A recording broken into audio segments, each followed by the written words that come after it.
Oke, kita akan bedah buku dan strategi dari seorang tokoh yang luar biasa, Shelley Archambault.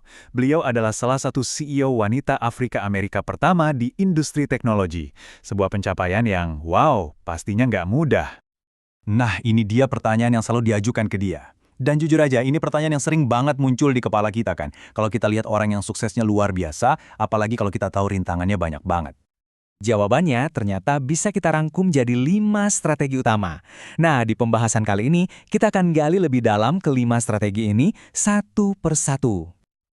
Oke, kita mulai dari fondasinya dulu. Menurut Archambault, kesuksesan itu dimulai dari sebuah rencana. Ini bukan sesuatu yang tiba-tiba jatuh dari langit atau kita temukan secara kebetulan. Logikanya sederhana, tapi kena banget. Kalau kita nggak punya tujuan, gimana caranya kita bisa sampai ke sana? Kita nggak bisa bikin peta kalau tujuannya aja nggak jelas. Risikonya, kita bisa aja bangun suatu hari nanti dan sadar, loh, kok gue ada di sini? Bukan ini yang gue mau? Lihat deh, dari sejak kuliah aja rencananya udah matang banget. Mulai dari mau kuliah di mana, jalur karirnya gimana, sampai hal-hal personal kayak pasangan dan keluarga. Bahkan detail soal gaya hidup pun dipikirin. Jadi poin utamanya di sini adalah, kesuksesan itu adalah hasil dari serangkaian pilihan sadar yang semuanya mengarah ke satu tujuan besar. Nah, prinsip kedua ini juga nggak kalah penting. Ini bukan soal nungguin momen beruntung datang, tapi soal gimana kita aktif menciptakan keberuntungan itu sendiri. Ceritanya dimulai dari masa kecilnya. Karena pekerjaan ayahnya di IBM, keluarganya sering banget pindah rumah, pindah kota. Bayangin deh, puncaknya itu waktu malam Natal. Mereka baru aja pindah ke kota baru, dan rumah mereka belum siap ditempati. Jadi terpaksa mereka harus nginep di hotel. Buat seorang anak kecil, situasi kayak gini kan rasanya kayak kiamat kecil ya. Nggak ada pohon Natal, nggak ada hadiah. Wah, Sinterklas bakal nyasar nih. Tapi hebatnya, orang tuanya nggak panik sama sekali. Mereka nggak terjebak dalam drama, tapi langsung fokus pada kenyataan dan cari solusi.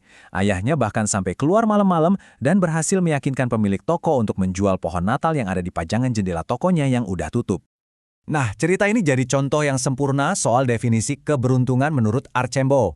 Keberuntungan itu bukan sekedar kebetulan, tapi momen di mana persiapan kita bertemu dengan peluang yang datang. Kita harus siap. Oke, punya rencana udah, siap menciptakan keberuntungan juga udah. Tapi, seringkali ada satu musuh besar dari dalam diri yang menghalangi, yaitu rasa ragu. Archambault sendiri merasakan ini banget. Perasaan di mana kita merasa nggak pantas atas kesuksesan kita sendiri. Dan dia sadar, akarnya seringkali datang dari perlakuan tidak adil dari lingkungan, seperti pengalaman rasisme yang dialami waktu kecil. Nah, yang keren dari dia adalah dia nggak cuma ngomongin masalahnya, tapi juga ngasih solusinya, langkah demi langkah. Mulai dari mengakui kalau perasaan ini ada dan normal, menantang pikiran negatif itu, sampai akhirnya benar-benar percaya pada diri sendiri. Ini tugas kita masing-masing untuk melawannya. Salah satu cara paling ampuh untuk melawan keraguan diri adalah dengan punya orang-orang di sekitar kita yang juga percaya sama kita. Kita nggak bisa jalan sendirian. Coba deh kita pikirin sejenak. Siapa sih orang-orang yang selalu ada buat nyemangatin kita pas kita lagi down? Siapa yang ngingetin kita soal kehebatan kita pas kita sendiri lagi lupa? Orang-orang inilah yang sangat kita butuhkan. Contoh paling dekat ya, suaminya sendiri, Scotty. Dia ini pendukung nomor satunya. Waktu Archambault ragu soal peluang jadi dewan direksi, suaminya langsung mematahkan keraguan itu dengan keyakinan penuh.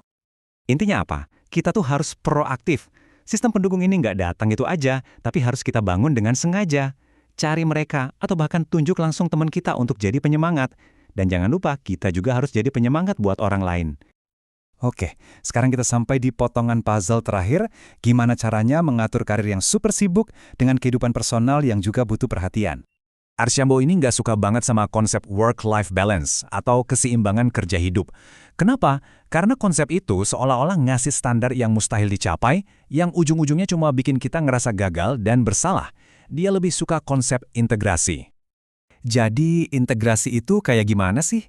Ya, contohnya banyak banget dan kreatif, bisa sambil olahraga bareng temen, jadi dapat sehatnya, dapat juga sosialnya. Atau dengerin podcast berita sambil di treadmill. Ini semua tentang pilihan-pilihan cerdas, sadar, dan strategis. Bukan pengorbanan ya, tapi pertukaran demi mendapatkan apa yang benar-benar penting buat kita. Dan pada akhirnya semuanya kembali ke sini. Kesuksesan itu benar-benar dimulai dari kita sendiri. Dari mencari tahu apa sih yang sebenarnya kita inginkan, lalu dengan berani membuat pilihan-pilihan yang akan membawa kita ke sana.